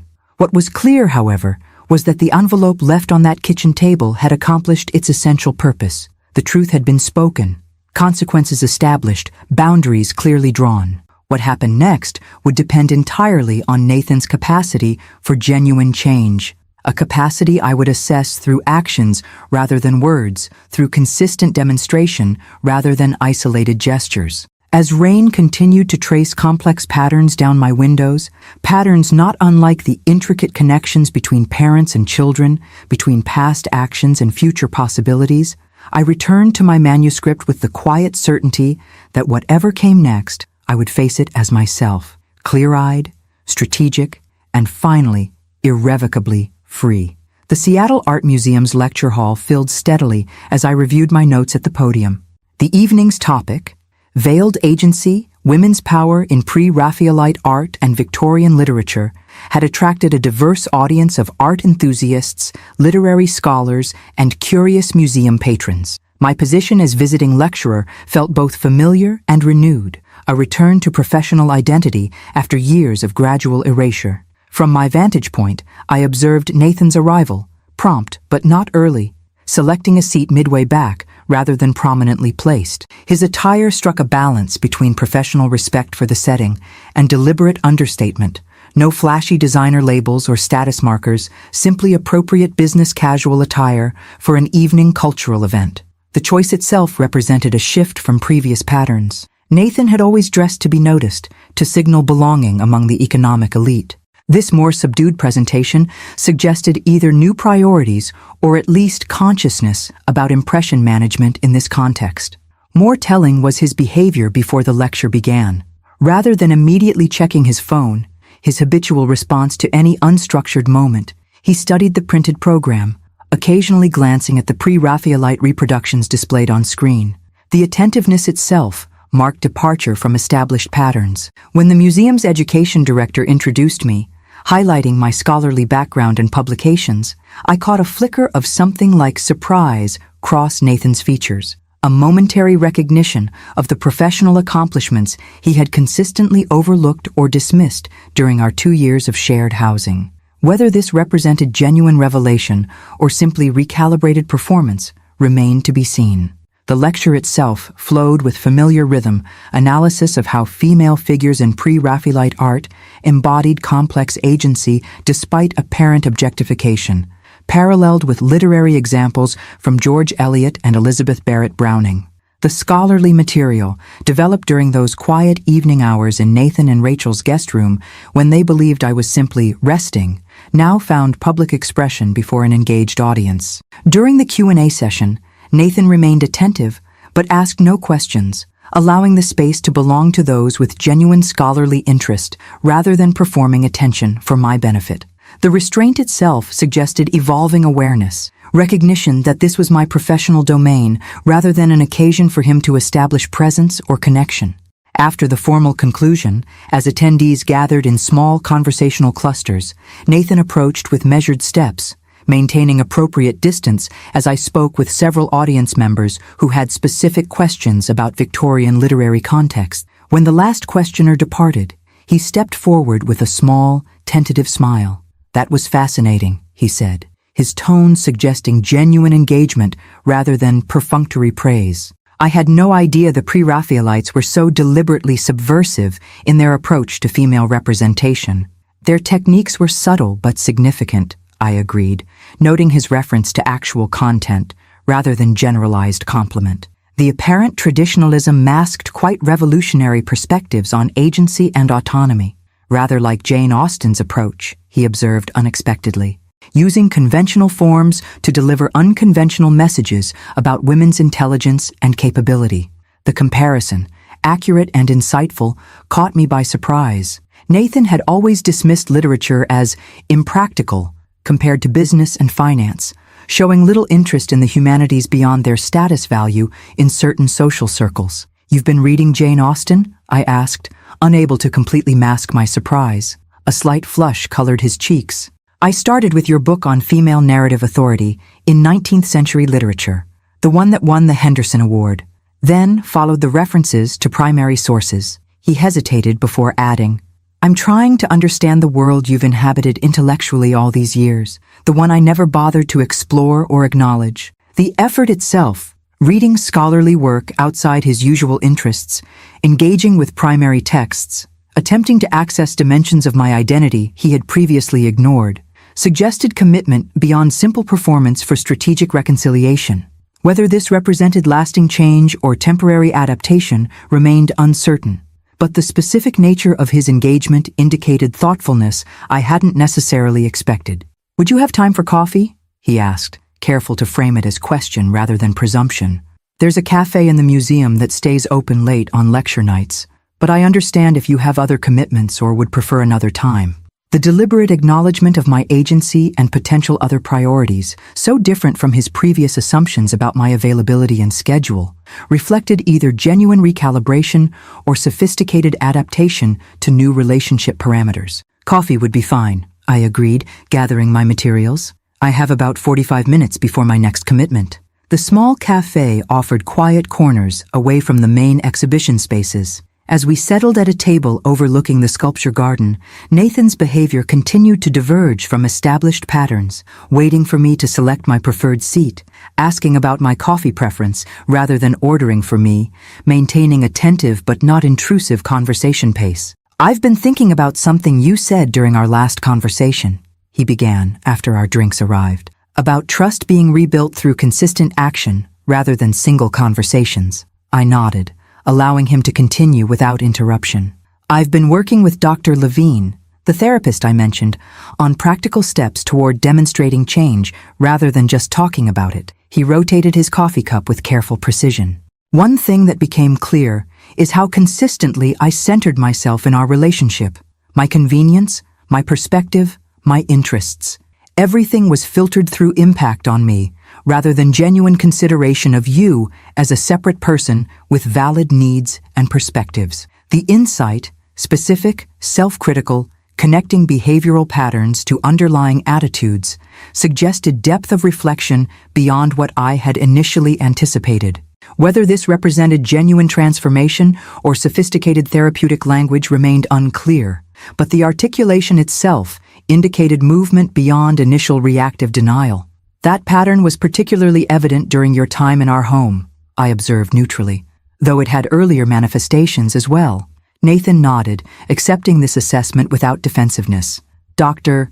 Levine helped me recognize how that self-centering distorted everything, from small daily interactions to major decisions like the guardianship petition. I literally couldn't see you clearly because I was only looking for reflections of my own needs and narratives." The analysis echoed observations I had recorded in my journals. The systematic way Nathan and Rachel had filtered all information through pre-existing assumptions, dismissing or reinterpreting anything that contradicted their preferred narrative about my capabilities and needs. "Recognition is an important first step," I acknowledged, "though translation into consistent behavioral change typically requires sustained effort and accountability." "That's what I'm working on now," he agreed. "Practical, measurable changes in how I engage with others, particularly you, but also colleagues, service workers, everyone, really." He hesitated before adding, "Rachel found this focus challenging. She saw it as unnecessary overreaction to what she still considers a misunderstanding." The divergence in their responses to the catalyst I had provided, Nathan's apparent move toward self-examination versus Rachel's continued minimization, suggested fundamental differences in capacity for genuine reflection. "And where does that leave your relationship?" I asked, not from maternal concern but from scholarly interest in the ripple effects of disrupted narratives. "Separated, at least temporarily," he replied with unexpected directness. "Rachel wants to continue pursuing legal options regarding your estate planning decisions. When I refused to participate in further actions against you, it created a breaking point." He met my gaze directly. "I'm not sharing this to gain sympathy or credit, just to be transparent about where things stand." The clarification itself, distinguishing between information sharing and strategic positioning, reflected awareness of potential manipulation that hadn't been evident in our earlier interactions. As our conversation continued, touching on his professional recalibrations and tentative exploration of volunteer work with literacy programs, I observed the careful way he navigated potential triggers, referencing the birthday conversation and guardianship petition directly rather than through euphemism, acknowledging specific harms rather than generalizing to misunderstandings or miscommunications. Whether these new patterns represented genuine transformation or sophisticated adaptation remained uncertain. The envelope I had left had created necessary disruption of established dynamics, but only time would reveal whether Nathan was capable of sustained behavioral change based on fundamental revaluation rather than strategic adjustment to altered circumstances. As we prepared to leave 40 minutes later, Nathan, careful to respect the time boundary I had established, He asked a question that suggested at least the possibility of genuine reflection. "The lecture tonight," he began, "about veiled agency and women's hidden power within apparently restrictive contexts, was that what you were doing during those 2 years with us? Exercising agency in ways I completely failed to recognize. The question, connecting scholarly material to personal experience, recognizing potential parallels between Victorian women's strategic navigation of patriarchal constraints and my own careful management of a controlling environment, indicated perspective-taking I hadn't necessarily expected. There are certain parallels, I acknowledged, though my constraints were situational rather than systemic. I could leave when necessary, as Victorian women often could not." Nathan nodded, absorbing this distinction. "I keep thinking about those journals, how you were simultaneously performing the role we expected while maintaining your complete intellectual life in private. The manuscripts, the research, the correspondence with colleagues, all happening right under our noses while we saw only what confirmed our predetermined narrative. The recognition, specific, accurate, acknowledging the complexity of my experience rather than reducing it to simplified categories, suggested at least the capacity for perspective-taking previously absent from our interactions. As we parted outside the museum, Nathan maintained appropriate physical and emotional distance. No presumptive embrace, no assumptions about future contact, simply a measured, "Thank you for your time tonight," that acknowledged my agency in any ongoing connection. Walking toward my waiting car service, I reflected on the subtle but significant differences between this interaction and our established patterns. Whether these represented genuine transformation or sophisticated adaptation remained unclear, but the specificity and consistency of the changes suggested at least the possibility of authentic recalibration rather than merely strategic performance. The envelope I had left on their kitchen table had contained not just evidence and consequences, but the catalyst for potential transformation, the necessary disruption of comfortable narratives that precedes genuine change. Whether Nathan would translate these initial shifts into sustained behavioral patterns remained to be seen, but the preliminary evidence offered measured reason for cautious optimism. Not reconciliation, not yet, but perhaps the beginning of a path toward authentic relationship based on mutual recognition rather than convenient fiction. Winter settled over Seattle with characteristic persistence. Gray skies, steady rain, occasional crystalline days when Mount Rainier emerged from cloud cover in breathtaking clarity. The seasonal shift mirrored transitions in my own life as new patterns established themselves with increasing solidity. My manuscript had entered final production phases with Cambridge University Press, with page proofs and index preparation occupying pleasant hours in my study. The Seattle Art Museum had extended my lecture series through spring, and 2 universities had inquired about guest teaching opportunities for specialized seminars. More surprising was the evolution of my relationship with Nathan. Following the museum lecture, he had maintained measured, consistent contact, neither intrusive nor performative, but characterized by genuine attention to appropriate boundaries. Weekly emails with no expectation of immediate response. Occasional invitations to lectures or exhibits aligned with my actual interests rather than his assumptions. Small gestures of recognition without presumption of accelerated reconciliation. Most telling was his behavior during our limited in-person interactions. Gone was the condescending patience, the subtle infantilization, the constant checking and correcting. In their place emerged attentive listening, appropriate deference to my expertise in certain areas, and perhaps most significantly, comfort with silence, the ability to simply be present without filling space with self-reference or control. Whether these changes represented fundamental transformation or sophisticated adaptation remained uncertain, but their consistency across multiple contexts suggested at least the possibility of genuine recalibration rather than merely strategic performance. On a clear December morning, as I reviewed correspondence in my study, an unexpected email arrived from Rachel, the first direct communication since her visit to my apartment 3 months earlier. "Judith, I hope this message finds you well. After considerable reflection, I believe it's time we spoke directly rather than through intermediaries. While Nathan and I continue to have different perspectives on recent events, I recognize that our relationship deserves the opportunity for direct dialogue beyond initial reactions and assumptions. Would you be open to meeting for lunch next week at a location of your choosing? I understand if you prefer not to meet or would rather have Nathan present, but I believe a private conversation might allow for more authentic exchange. Respectfully, Rachel. The measured tone, acknowledgement of my preferences, and absence of manipulative language marked departure from Rachel's previous communications. Whether this represented genuine evolution or simply more sophisticated approach remained unclear, but the initiative itself warranted thoughtful consideration. After consulting with Patricia, who recommended meeting in a public location with clear time boundaries, I responded accepting the invitation and suggesting a restaurant near the art museum, timing the meeting before my afternoon lecture to create natural conclusion. Rachel arrived precisely on time, her appearance as immaculate as ever but subtly modified, less overtly expensive accessories, more understated makeup, clothing that signaled professional competence rather than status display.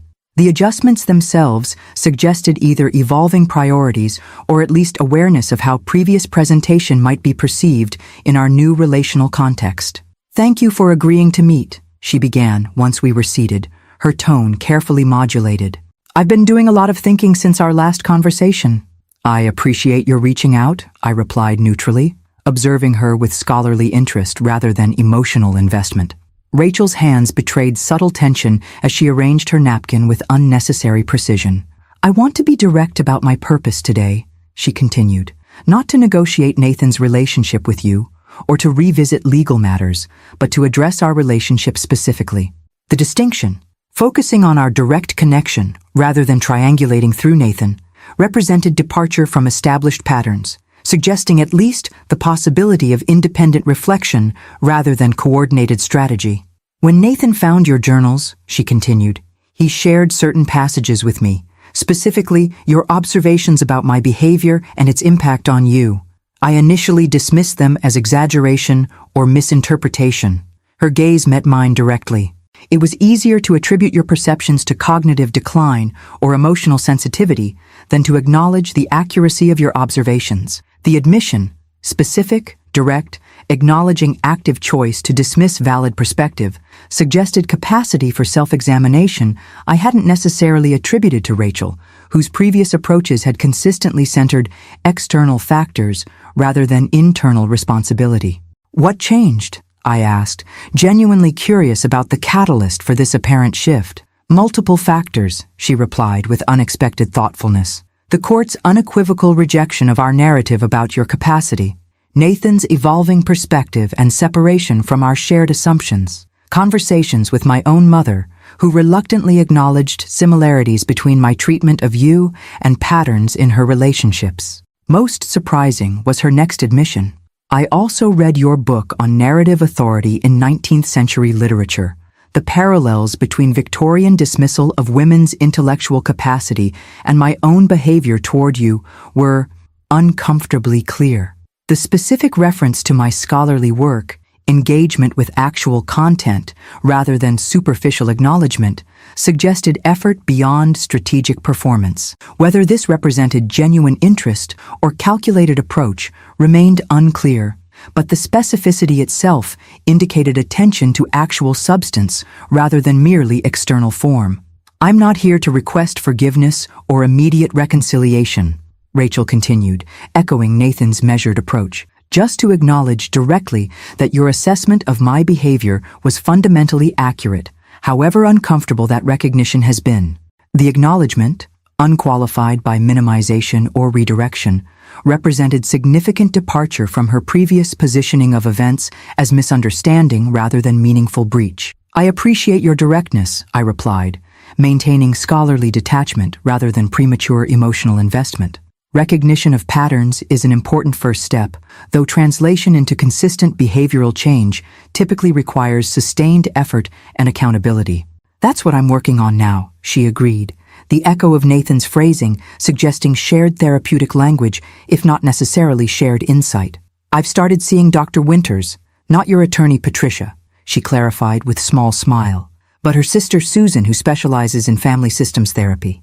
The specific reference, acknowledging the potential confusion of names while demonstrating awareness of my connections, suggested attention to detail previously absent from our interactions, where Rachel had consistently demonstrated minimal interest in the specifics of my professional or personal networks. As our conversation continued through lunch, I observed subtle but significant shifts in Rachel's communication patterns. Direct acknowledgement of specific behaviors, rather than generalized references to misunderstandings. Comfort with my academic identity, rather than attempts to redirect toward familiar domestic roles. Perhaps most tellingly, capacity to reference the birthday conversation directly rather than through euphemism or minimization. "When you overheard us discussing when you might die," she said near the end of our meal, maintaining eye contact despite visible discomfort, "it revealed the worst version of who I'd become. Someone who viewed relationships primarily through transactional lens rather than genuine connection." The specificity of this self-assessment, connecting behavioral patterns to underlying values rather than dismissing isolated incidents, suggested capacity for reflection beyond what I had initially attributed to Rachel, whose previous approaches had consistently prioritized impression management over substantive examination. "May I ask you something directly?" she continued after brief pause. "Something I've been wondering since reading those journal passages." I nodded, curious about her direction. "During those 2 years living with us, was there ever a moment when you considered simply confronting us directly? Before the birthday conversation, I mean. Before the evidence became impossible to dismiss." The question itself, centering my decision-making process rather than her experience of consequences, represented shift from previous patterns where Rachel had consistently prioritized her perspective over genuine curiosity about mine. "I considered direct confrontation several times," I acknowledged, "but each experimental attempt at asserting independence or capability was so quickly dismissed as confusion or stubbornness that more direct approaches seemed unlikely to penetrate the narrative you'd constructed."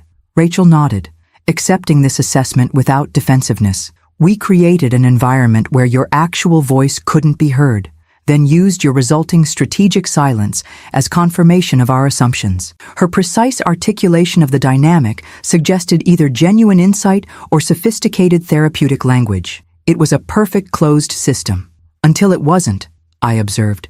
"Until it wasn't," she agreed, a flash of something like respect crossing her features. "The envelope you left, it was masterfully constructed. The evidence, the timing, the strategic departure without opportunity for immediate manipulation or control. If I weren't on the receiving end, I might admire the precision of it. The acknowledgement, recognizing tactical effectiveness without resentment or victimhood, suggested evolving capacity to see beyond immediate self-interest to broader patterns at work."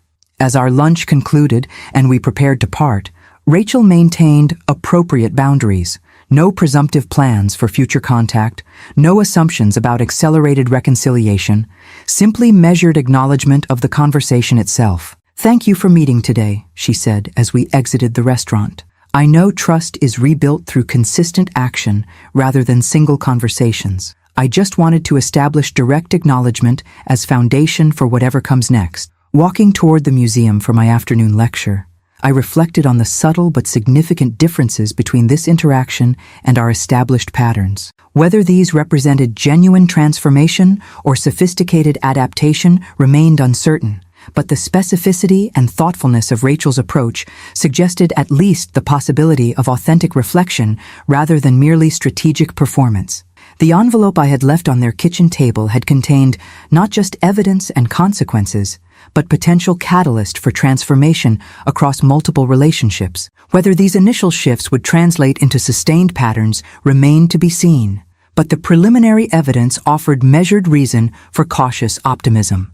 Not reconciliation, not yet, but perhaps the beginning of paths toward authentic connection based on recognition rather than convenient fiction. New territories being mapped with careful attention to both past landmarks and future possibilities. "Happy birthday, Judith." Carolyn's voice held warm sincerity as she raised her glass in the private dining room of Parkview Residences. Around the elegantly set table sat a carefully curated gathering.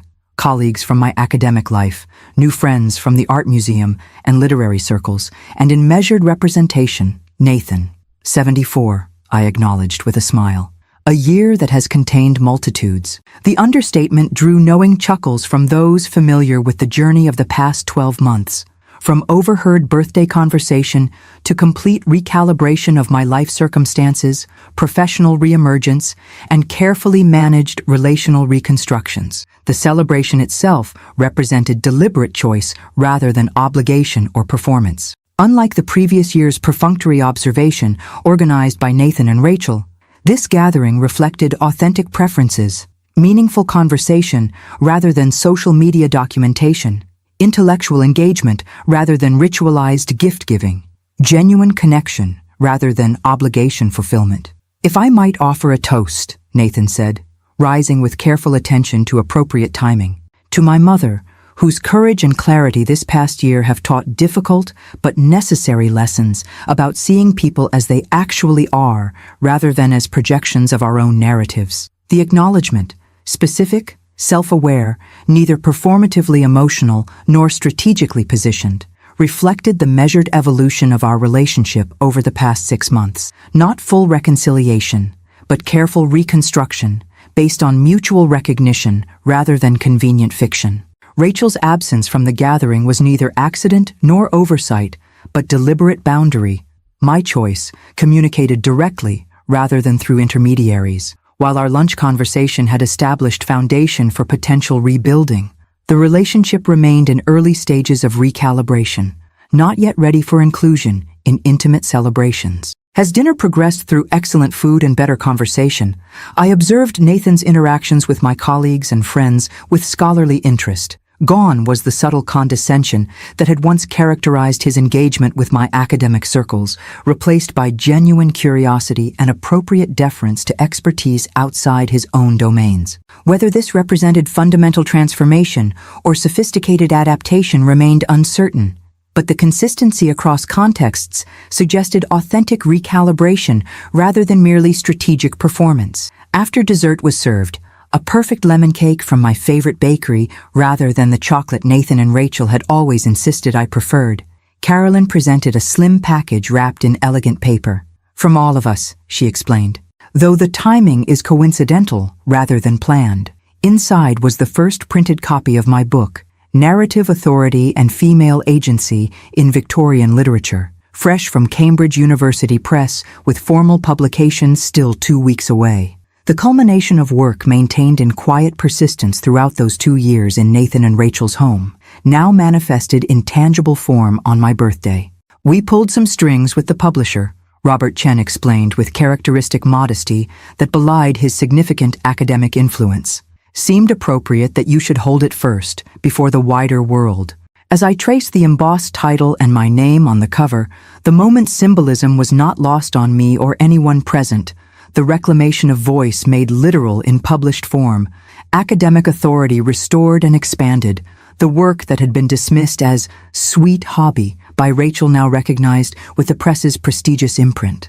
Nathan's expression as he studied the book reflected complex recognition, acknowledgement of dimensions of my identity he had systematically overlooked, capabilities he had consistently underestimated, accomplishments he had casually dismissed. Whether this represented genuine reassessment or sophisticated impression, management remained unclear, but the attentiveness itself marked significant departure from established patterns. Later, as guests began departing with warm wishes and plans for future engagements, Nathan lingered with appropriate restraint, neither presuming extended private conversation nor rushing to conclude the evening. "I have something for you," he said when we found ourselves momentarily alone. Not a replacement for tonight's celebration, which was exactly as it should have been, but perhaps a small step toward different future patterns. He handed me an envelope, the parallels to my own strategic communication a year earlier unlikely to be coincidental. "Not for opening now," he clarified, "just something to consider when you have private time and appropriate emotional space." The boundary itself, recognizing my agency in timing and engagement rather than presuming immediate attention, reflected evolution beyond previous patterns of entitled access and control. After the last guests departed and I returned to my apartment, the envelope remained on my side table while I prepared tea with familiar evening ritual. Only when settled in my favorite reading chair, city lights glimmering beyond rain-streaked windows, did I finally open Nathan's communication.